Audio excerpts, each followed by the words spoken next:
Yaarraa dhoksaa isuma galeessa dhingata walii wajjin hojjennu dhoksaa sana barraa mata duree guyyaa irraa irratti hundaa'ee si barsiisuu kadhannaa kan jedhu kadhannaa isuma kan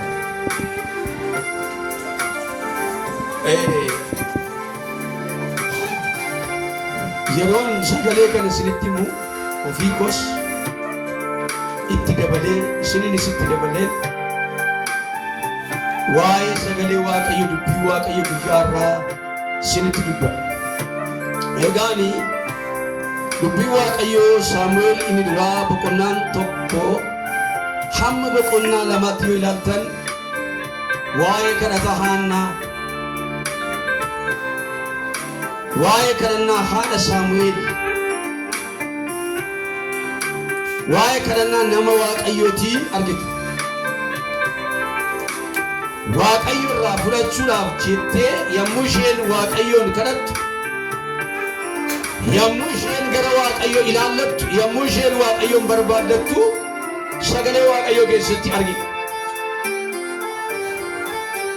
Gaafa dhattanii dubbistanii Haannaan kadhannaa ishee ittuma fuuftee jedha, ittuma fuuftee jedha.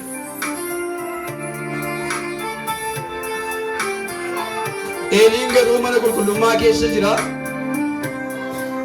Waan mana qulqullummaa keessaa ilaalaa, hojii mana qulqullummaa keessaa hojjeta.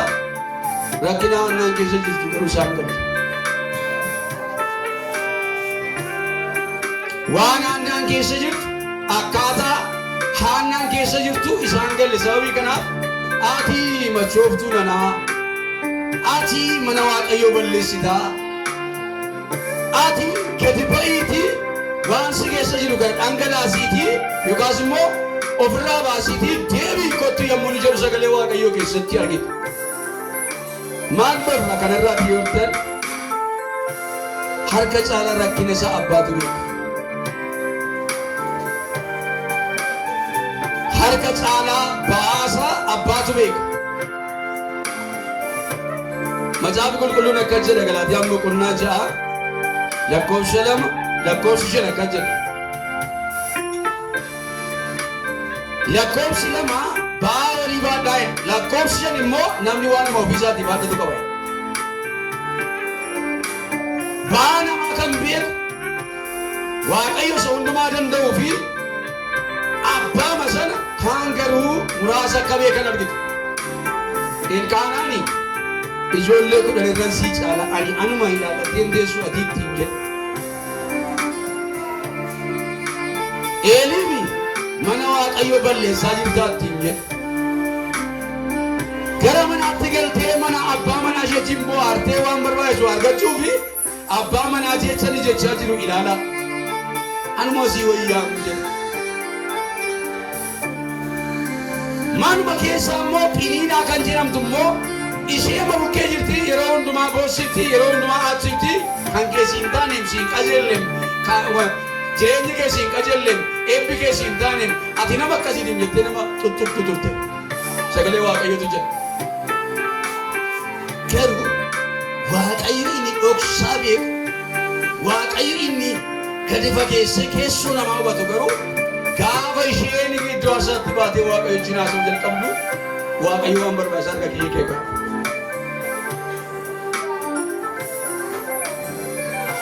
Gaafa waaqayyo harka ishee keessa kaa'u anaam inni gaafa ati hin machoofte gadi ba'inaan jettee anaam inni waaqayyo yaadate anaam jettu.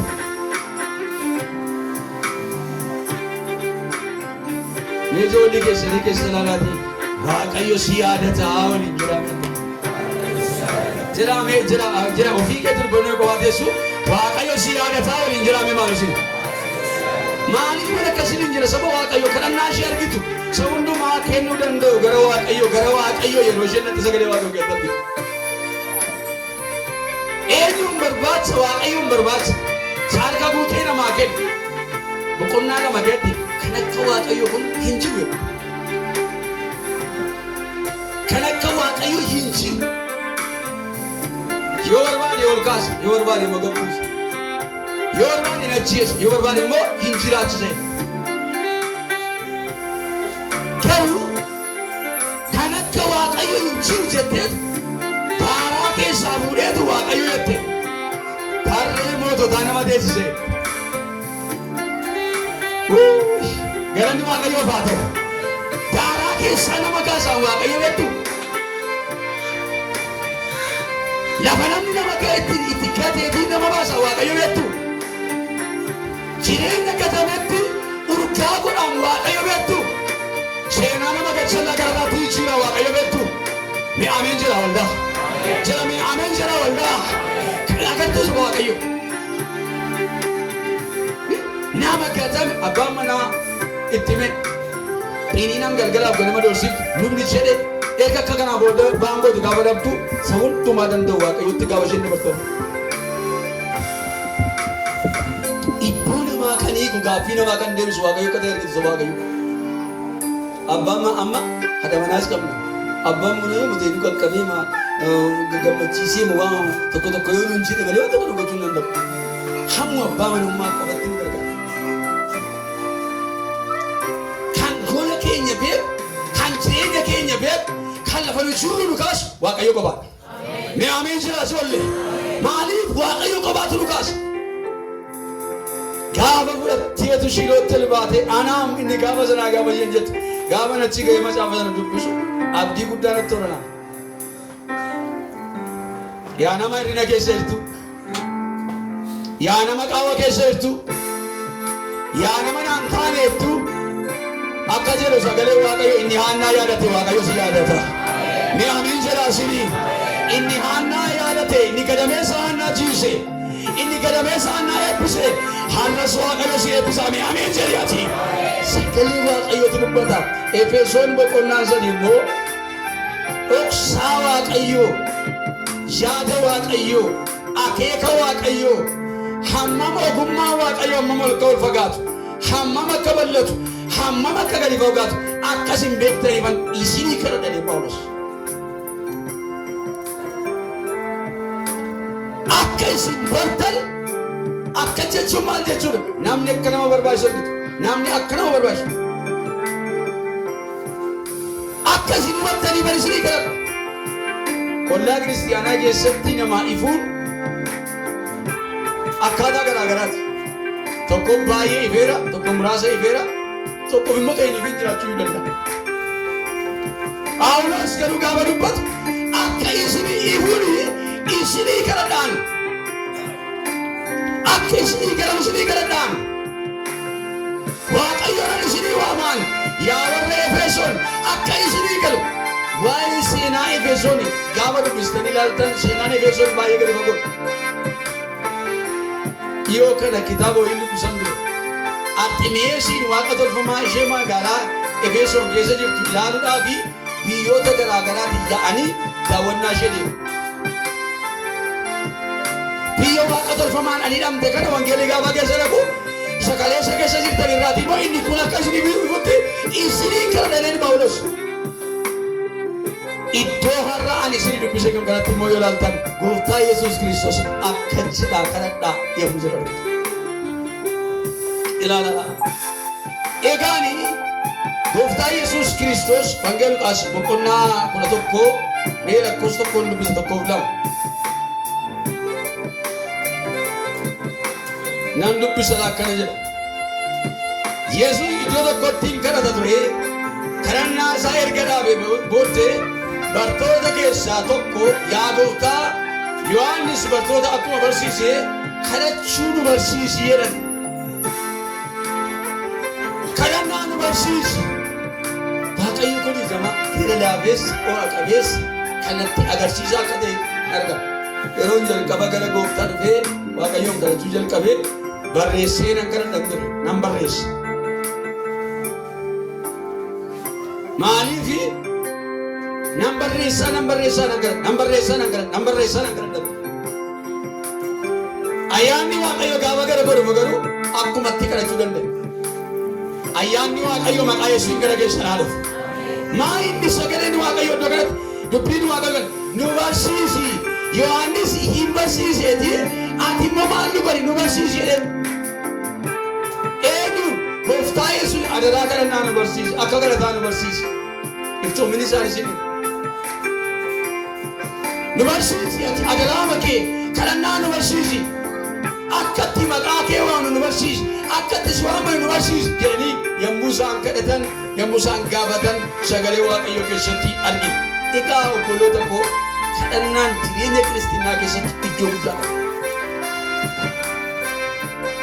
Kadhannaan jireenya kiristiyaanaa keessatti, jireenya nama Waaqayyoo keessatti, jireenya warra Waaqayyoo bulanii keessatti, jireenya sabuma Israa'elii jalqabee hamma saba har'a gooftaa ishii godhatanii keessatti iddoo guddaa macaafa qulqulluun yeroo dubbatu iddoo guddaa qaba. Kanatti Waaqayyoon ittiin agartu, kanatti Waaqayyoo ittiin dubbachuu dandeessu, kanatti fuula Waaqayyoo arguu dandeessu yoo Waaqayyoon kadhatte. Akka jira sagaleen Waaqayyoo. Yommuu kadhattan jedhatu egaa yommuu kadhattan yaa isa Waaqarra jirtu maqaan kee qulqullaa'aa haa ta'u jedhaa. Kadhannaa yaa abbaa keenyaa kanaa kadhannaa salphaa miti. Kadhannaa nuyi hundi kadhannu kanuma keenya. Jireenyi nu barbaachisu kanuma keessa jiru. Maqaan kee maal haa ta'u? Qulqullaa'aa haa ta'u. Abboommii keessatti maqaa Waaqayyoo Waaqa keetii garmalee hin waamin yookaas immoo garmalee maqaan hin jedhu. Warra maqaasaa akkasuma annaanii Waaqayyo isaan hin jilchin inni ibsudha. Yeroo baay'ee maqaan Waaqayyoo namoota baay'ee bukkeetti kabajan qaba. Warra nuun morman niisaa isaan nuun mormu rakkinan qabu haasaan isaan hamma yeroo taasisu numa kiristaanota bukkeetti maqaa Waaqayyoo kabajan qaba. Akka malee waamna, akka malee dhoowna, akka malee maqaa Waaqayyootti waan barbaanne goona. Garuu Waaqayyo hin sobnu nama maqaasaa akkasumaan na Waaqayyootu hin jilchin hin dhiisu jedha. Keessa deebii 20 keessatti. Maaliif akka jedha abboommii Waaqayyooti, sagalee Waaqayyooti, maqaan kee qulqullaa'aa haa ta'u. Yeroo sanas maqaasaa kan dureessan jiru, yeroo sanas kan isa arrabsan jiru, kan isa dubbatan jiru. Garuu isin bukkeettanii maqaan kee qulqullaa'aa haa ta'u jedhaati na kadhadhaa.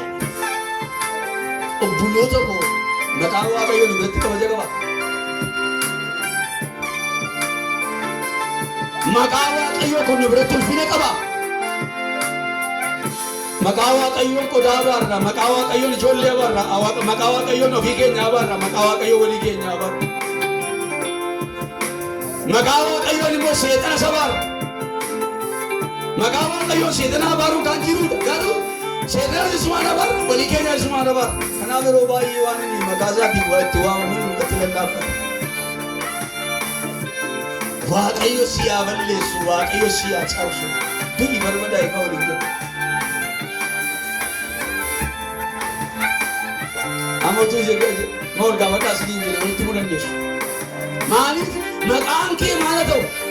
Maqaan kee qulqullaa'aa haa ta'u jedha sagalee Waaqayyooti. Kabajuu saba Waaqayyoo maqaa Waaqa keenyaa isa kabajamaa kana. Ani lubinan kabajaa, ishiniin kabajuu, hojjetoonni kabajuu, tajaajiltoonni kabajuu maqaa Waaqayyoo. Akkuma barbaadan gootu moo, akkuma barbaadan haasoftu moo, akkuma barbaadan moo amma fakkeenyaaf mootota lafa kanarra jiranii gaafa maqaa isaanii dha'uudhaaf jettanii fakkii tokko isinitti dhaga'ama. Gaafuma mucaan Israa'elii maqaa dha'uu barbaaddan. Dur gaafa yeroo darbii maqaa dha'uu barbaadanii maqaa darbii akka gidee dhooftan. Maaliif yoo maqaa dhooftanii negatiiva dubbattanii naan qabamda? Maaliif mootiidha waan ta'eef sitti dhaga'ama jechuudha. Maqaa Waaqayyoo immoo mootota kanarra caala. Dargiin darbeeraa, inni sun darbeeraa, inni kaasiin darbaa, kan dabara Yesuus Kiristoos qofa. Jedhame ameen. Galanni Waaqayyoof haa ta'u. Kan hin dabarre Waaqayyo waan ta'eef maal jechuun barbaada? Maqaan namaa akkuma kabaja, maqaan hangafaa, maqaan quttisu, maqaan hiriyaa, maqaan namootaa akka kabajamu walii keenya akka qabu maqaan Waaqayyo nu biratti kabajamuu qaba. Kabajaa jirraa yoo jenne ofitti himuu dandeenya saba Waaqayyo. Naman kabajinaa miti kabajaa nama. Hangafa kabajaa, quttisuu kabajaa, waliyyuu kabajaa. Garuu waan tokko sitti hima maqaan Waaqayyoo isin bukkeetti kabajamuu qaba. Ittaan sudhaan akkana jedha. mootummaan kee adabu jaalalli kee waaqarratti akkuma ta'e akkasuma immoo lafarratti isa ta'u jedha. Eebbi kee waaqarra jiru kuni lafarratti isa dhangala'u. Eebbi kee waaqarra jiru nurratti isa ta'u. Maal jechuudha? Hawwuu fedhuu gara sana barbaadachuu jechuudha. Gara maalii mootummaan kee adabu. Inni nu eeggannu waldaan kiristiyaanaa abdiidhaan kan isheen eeggachaa jirtu mootummaa waaqayyooti. Waan biraa waan eegnu qabnu lafa kanarraa akka jedhu namni waaqayyo Phexros bantiiwwan waaqa haaraa fi lafa haaraa isa qajeelummaan keessa guute eeggate. Lafa haaraa eegganna, bantiiwwan waaqa haaraa eegganna. Maal jechuudha? Inni kun maal jechuu jedhan jireenya bara baraati jechuudha. Amantoota mootummaan kee hadhuu jennee waaqayyoon barbaadachuun waaqayyo gara waaqayyo ilaallachuun akka nu barbaadu sagalee waaqayyoon qabu. Inkirattuun waa'ee mootummaa waaqayyo. Hin barbaadduun waa'ee mootummaa waaqayyo. Mana natti ijaarii hin karan, na buusisii hin karan, na heerumsiisii hin karan, barumsaan karan, milkaa'insa hin karan, jiruuf jireenya lafa kana irraan karan. Garuu waan tokko sitti hima mootummaan kee hadhuu jettanii waaqayyoon inkirattuu isa waaqayyo mata duree keessan keessa jira. Tajaajila keenya keessa jira, hojii keenya keessa jira. Hiwaamna mootummaa keenya qopheessi. Akka jedhe paasterii tokko biyya keenya dhufee wangeela barsiisu. Iddoo tokko dhaqee magaalaa keessatti waaqayyoon itti mul'ateetii mucaan durbaa kanaanii gara waaqayyootti deebii qalbii kee jijjiirradhu jennaan anoo ganaan sirbaa anoo ganaan akka fedha kootti jiraadhee ganaa erga kanaan wada himurii gochii keessatti maal jedhee booddeenan gara gooftaatti deebi'a malee haala ittiin kaasuun baastuu jennaan jette. Waaqayyoon walitti beeka. Akkasuma narraa sittee makiinaa rukuteetu kakam jette. Ilaameen lafatti karaatti gara waaqayyoo deemtan hin beekta waan ta'eef waa'ee mootummaa waaqayyoo yaaduun kan keessan jedhee nu barsiisa. Waa'ee mootummaa waaqayyoo barbaaduun kan keessan jedhee nu barsiisa. Obboloota koo mootummaa waaqayyoof kan inni bara kee waldaa keessa jiru. Mootummaa waaqayyoo kan inni tajaajilu. Mootummaa waaqayyoof kan inni fuula waaqayyootti yeroo hundumaa asitti argamu. Mootummaa waaqayyoof kan inni dhiiga isaa foon isaa fudhannu. Mootummaa waaqayyoof garuu maal gochuu jira? Mootummaan kee hadhuuf jennee kadhachuun nurra jira. Mootummaa kee keessatti na yaadadhu jennee kadhachuun nurra jira. Yoo kadhannu ta'e obboloota koo dadhabaa dhugaa deemne irraanfachaa deemne diinni waan nu irraanfachiisee waan biraa keessa nu galcha. Yaaduun nurra jira waa'ee mootummaa waaqayyoo. Galanni waaqayyoof haa ta'u. Iddaan suudhaanii akka jedha namni waaqayyo kun iddoo kanatti akkuma warra nu yakkaniif dhiibne yakkaa keenya nu dhiisi. Isa jalqaba nu dhiibne irraa nu dhiisi. Yakka nama nu yakkee dhiibne irraati ati immoo nu dhiisi. Amma kun maal qaba? Jaalala qaba, dhiifama qaba, araara qaba. Nama nu yakkee dhiibneer ati immoo nu dhiisi. Nama nutti balleessee dhiibneer ati immoo nu dhiisi. Shidhaa kadhadhaa. Harrabee obboloota koo waaqayyo irratti nyaanna, waaqayyoon hin kadhanna, waaqayyoon deddeebina, garuu dhiifama gochuu kenna. Garuu dhiifama gochuun keessa keenya jira. Akkuma dhiifne jechuun salphaa miti. Akkuma dhiifne waa dhiisuun beekna, waa irra darbuun beekna, walii irra darbuun beekna. Jireenya jiraannu keessatti walii dhiisuu beekna. Kana baluu moo amma boolla ishee buusan. Kana baluu moo waaqayyo dubbatu. Kana baluu moo baran baasa. Kana baluu moo utuu humna qabaadhe. Kana baluu moo utuu du'eeyyuu nisu. Ija walii kee keessa ilaaliiti dhiifama namaa godhi waaqayyo dhiifama sii godhaa waliin jira. Jedhi dhiifama namaa godhi waaqayyo dhiifama sii godhaa waliin jira malu. Sagalee waaqayyooti dubbata saba waaqayyo. Aarsaa keessatti ka'aati jedheen aarsaa dhiyeessuudhaaf gaafa baatanii fuula waaqayyootti gaafa dhiyaachuudhaaf jettanii obboleessa keessanii dhiifama godhaa jedha sagalee waaqayyo. Obboleessi kee tokko waasi yakkee yaada kee miidhee yoo jiraate dhiifama godhaa jedha sagalee waaqayyo. Gamaa waan tokko sitti waa'een mootummaa waaqayyo qalbii miti. mootummaa waaqayyoo keessatti waaqayyo hin gaabu gaggalagaluu isa bira hin jiru. Faradeen naan hin faradaa, maareen naan hin maara. Waan ati keessa jirtu immoo sii godha waaqayyo. Waan ati keessa jirtu asirraa maraadhu, achis maraadhu, achis taa'i, akkamis godhi, akkamis godhi. Garuu waaqayyo gooftaan akka jiruuf jireenya keetti sii barata. Yoo dhiifaman gootu ta'e har'a maqaa Yesuus Kiristoosiin waan laphee kee qabatee jiru laphee kee keessaa kan tuuqame haa ta'u. Jibbi si qabatee yoo jiraate, hamiin si qabatee yoo jiraate, hinaafaan si qabatee yoo jiraate.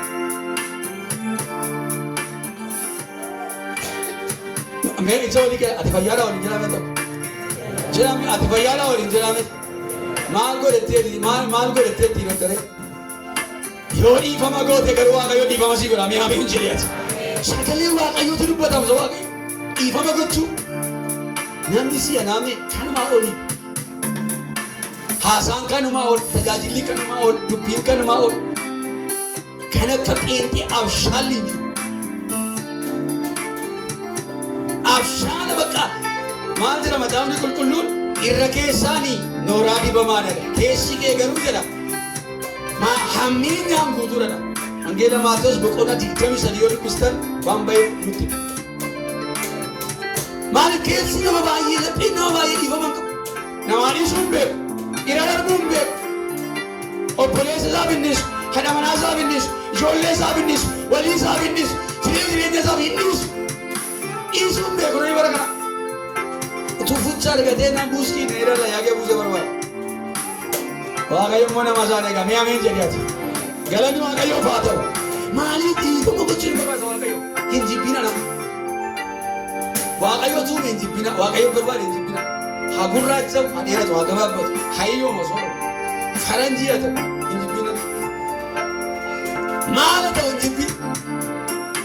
Waaqayyo kan inni barbaadu araara barbaada. Araara argachuuf immoo araara gochuu sirra jira. Dhiifama argachuuf immoo dhiifama gochuu sirra jira. Har'a obboloota utuu hin ta'iniif kan nyaatanidha sagalee waaqayyoo. Hin du'anidha masaa qulqulluun. Qorontos irraa boqonnaa 11 lakkoofsa 27 kaasanii gaafa laaltan. Utuu hin ta'iniif amma fayyina dhugaadha. Araara baata dhugaadha. Hiikamsa baata dhugaadha. Garuu utuu hin ta'iniif kan dhiiga gooftaaf foon gooftaatti dhiyaatan. Kan dhiiga gooftaaf foon gooftaatti dhiyaatan. Kan isaaniin du'an, kan isaaniin laamshan, kan isaanii immoo hin dhukkubsatan jedha. Waldaa kiristiyaanaa keessaa guyyaa kennaa arbata qulqulluudhaan namoota muraasan gatta'ee kennaa arbata qulqulluu fudhata. Sababiin isaa beektu keessa isaa fayyaa miti. Kan mannaa galu. Jireenya isaa fayyaa miti. Afura isaa fayyaa miti. Kanaaf itti karaa boroo sanaa yaa'isa. Baay'een namaan tajaajila kennaa arbata qulqulluun fudhatu. Baay'een namaa du'aa keessa kennaa arbata qulqulluun fudhatu. Baay'een namaa miseensa waldaa kiristiyaanaatti kennaa arbata qulqulluun fudhatu. Inni tokko jira baay'ee. Ija namaa kenna. Ambiiziidhaan maaloodhaan fudhadhaa kennaa arbata qulqulluun. Barata fudhadhaa. Amantotaa fudhadhaa. Saba waaqayyoo fudhadhaa. Yommuu kana fudhattan na yaadattu jedheen gooftaa Yesuus. Yommuu fudhattan na yaadattu jedhe. Karaa ittiin gooftaa Yesuus yaada. Karaa baay'ina keenyaa keessaa tokko namni dhiiga kofuu qotti hin nyaanne jireenya bara baraatti hin galuu hin danda'u jedhee gooftaa Yesuus dubbata. Kanaaf obboloota koo kennaa arbaata qulqulluu fudhachuun amma namoonni hundi kennaa arbaata qulqulluu ga'u waggaa 2 waggaa 3 hin fudhatiin jirtanii gaggeessa. Isinii maal jenna gaama? Miseensa waldaa kiristiyaanaa kennamoo miseensa kiristoosii? Fudhadhaa kennaa arbaata qulqulluu. Kanaaf sagalee waaqayyoo dubbii waaqayyoo maal jedhaa? Akkuma nuyi warra nuyi akkanii dhiibne yakka keenya nuu dhiisi jedhaatii kadhadhaa. Ittaan sun akka qoromatti nu galchiin hamaa nu oolchi jedhaa. Qorumsa nu oolchi jedhaa. Kanaan galatti namni. Na oolchi sinaa kadhadhaa. Karaa yeroo ganamaa yeroo kaatan kadhadhaa. Na oolchi qorumsa. Na oolchi balaata isaa. Na oolchi waan garmalee. Na oolchi dubbii garmalee. Na oolchi waan garmalee jiraatu waaqayyo kadhadhaa. Maal sagalee waaqayyootu dubbata waan ta'eef. Ammuma nama akka siqee of biraa dhabdu. Namni manuma jireettu waan biraa ta'a. Namni jireettu waan biraa ta'a. Dhugaan isiniin jira. Mee waaqayyo oolchaadha jedhaan tokko. Harka keessan gara waaqayyootti qalqabati. Waaqayyo oolchaadha jedhaan al tokko. Jedhaan mas waaqayyo oolchaadha jedhaan al tokko mas. Dhugaa waaqayyo isa jiraataati gidduu kana waaqayyo gadda guddaan oolchinu. Amiin amiin amiin. Galanni waaqayyoof haa ta'u. Anaaf abbaan koo ol beenna garuu waan tokko si mee waaqayyo oolchaadha jedhaan al tokko si. Oolchisinaa kadhadhaa jedheen gooftaa Yesuus. Guddaa baasa biyya kana irratti. Amiin jedhaasini. Warra har'a galchidhamtu bara oolchidhaame amiin. Hamma galcheettee wal jedha. Galanni waaqayyoof haa ta'u. Waaqayyoon kadhachuun iddoo guddaa qaba kadhadhaa waaqayyoon barbaada waaqayyoon ilaalladhaa waaqayyoon gara isaa ilaalaa waaqayyoon kadhanna.